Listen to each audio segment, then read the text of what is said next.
Assalamualaikum warahmatullahi wabarakatuh. Ya, selamat pagi ya untuk anak-anak Bapak kelas 3. Nah, ketemu lagi nih sama Bapak Lukmanul Hakim ya, Bapak Lukman ya. Dalam pelajaran PAI semester ganjil. Nah, hari ini kita melanjutkan pelajaran PAI minggu kemarin. Kalau minggu kemarin kan kita belajar tentang apa? Nabi Muhammad sebagai panutanku. Tentang apa? Tentang apa? Percaya diri. Nah, hari ini kita belajar ini, sifat mandiri Nabi Muhammad itu seperti apa ya. Agar kita bisa mencontoh Nabi Muhammad ya. Selasa 3 Agustus 2021. Baik. Nah, seperti yang kita pelajari pada pertemuan sebelumnya kan, Nabi itu sejak kecil udah ditinggal ayah dan ibu. Bahkan saat Nabi Muhammad dalam kandungan, ayah Nabi sudah meninggal. Saat usia Nabi 6 tahun, ibu Nabi lagi meninggal ya. Jadi saat kecil Nabi itu sudah yatim piatu ya. Terus beliau diasuh oleh Ummu Aiman. Ummu Aiman ini siapa? Itu adalah pelayan ayah Nabi ya, pelayan keluarga Nabi. Nah, kan kemarin kita belajar bahwa setelah ibu Nabi meninggal diasuh oleh kakek Nabi yang bernama Abdul Muttalib. Terus lagi setelah kakek Nabi meninggal, saat Nabi usia 8 tahun, diasuh lagi oleh paman Nabi. Nah, Ummu Aiman ini yang menjaga Nabi ya. Jadi sejak kecil Ummu Aiman ini menjaga Nabi. Walaupun begitu, Nabi tidak pernah menyusahkan orang lain, apalagi bermanja-manja. Kan ada yang menjaga nih, Ummu Aiman menjaga Nabi. Diasuh siapa tadi? Kakek Nabi. Terus diasuh paman Nabi. Tapi Nabi nggak pernah manja, nggak pernah menyusahkan orang lain. Saat usia Nabi telah masuk ke remaja, Nabi Muhammad sangat mandiri. Beliau pergi berdagang mengikuti pamannya. Karena kemandiriannya itulah Nabi dikenal dengan seorang yang pekerja keras. Nah itu ya. Sekarang yang jadi pertanyaan adalah, mandiri itu apa?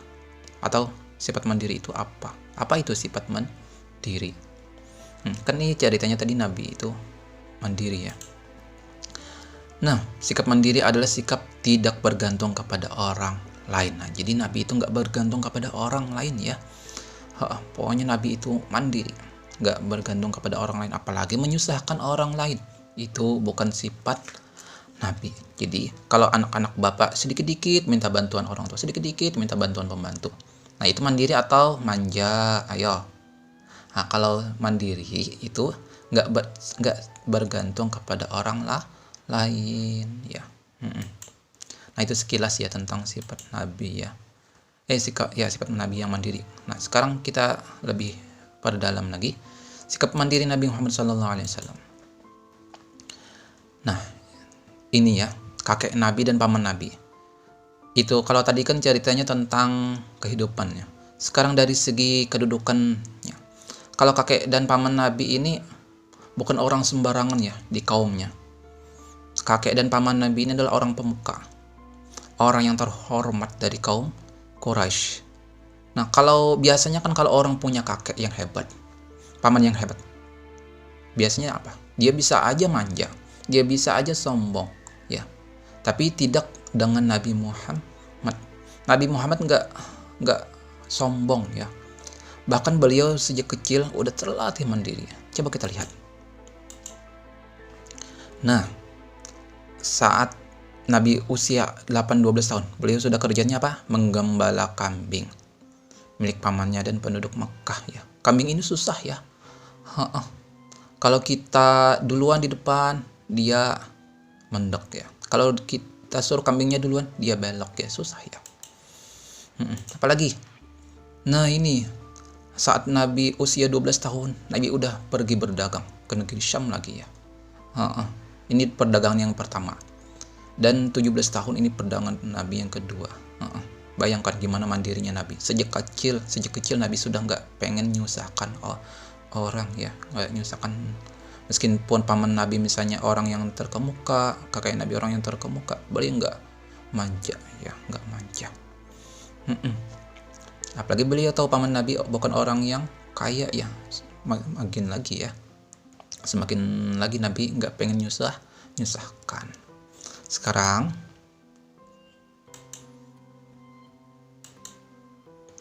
anak-anak Bapak gimana? Ayo,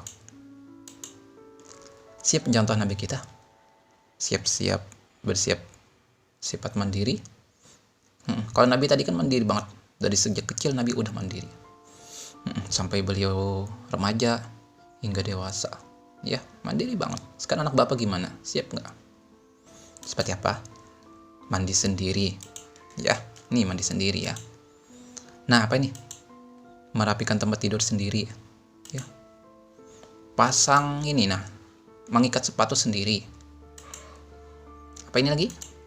Merapikan buku sendiri. Siap gak? Apalagi selain ini contohnya, selain yang Bapak contohkan di 4 ini, di WC cebok sendiri. Nah, apalagi? Habis makan, misalnya, merapikan tempat makan sendiri. Apalagi? Habis main, merapikan tempat mainannya sendiri. Nah, siap nggak? Bapak harap siap semua ya anak-anak Bapak ya. Nah, coba lihat mereka ya. Habis main ini ya. Jadi pesan Bapak di sini ya, siapapun kita, mau kita orang kaya, orang miskin, ataupun orang sedang, orang berkecukupan, apa aja ya, anak guru kek, siapa aja, Bapak harap jadilah anak yang mandiri. Ngapa? Karena anak yang mandiri akan lebih sabar menghadapi segala situasi, dia akan mampu. Beda halnya dengan anak yang manja ya. Kalau anak yang manja ya, saat dia jatuh atau dia susah, dia akan putus asa, cepat down ya, cepat down. Tapi kalau anak yang mandiri, dia sanggup, dia kuat ya. Gak sampai di situ aja, dia juga akan disukai orang tua. Karena pekerjaannya gak suka merepotkan orang tua. Dia disukai teman-temannya ya. Dan orang-orang yang di sekitarnya pasti suka. Jadi Bapak harap jangan mau kalian jadi anak yang manja ya. Oke? Bisa? Nah, kita sampai di sini. Kalau bisa, Bapak harap kalian tunjukkan melewati tugas. Ya, tugasnya apa? Nah, sebutkan 2 pekerjaan yang menunjukkan kalian bersifat pede. Kok pede? Kan minggu kemarin kita nggak ada tugas tentang percaya diri. Tapi Bapak harap kalian sudah mencontohkan atau sudah memperbuat mengerjakan sifat pede. Jadi Bapak harap kalian menyebutkan pekerjaan yang kalian lakukan terkait sifat percaya diri. Dan pelajaran hari ini juga 2 pekerjaan yang bersifat mandiri. Cara kerjakannya gimana? Tulis jawabannya di buku tulis dan dipoto ya, kirim ke WA Bapak. Misalnya saya kemarin PD ini misalnya, atau saya kemarin merapikan tempat tidur sendiri, nggak perlu bantuan orang lain misalnya. Tulis ya.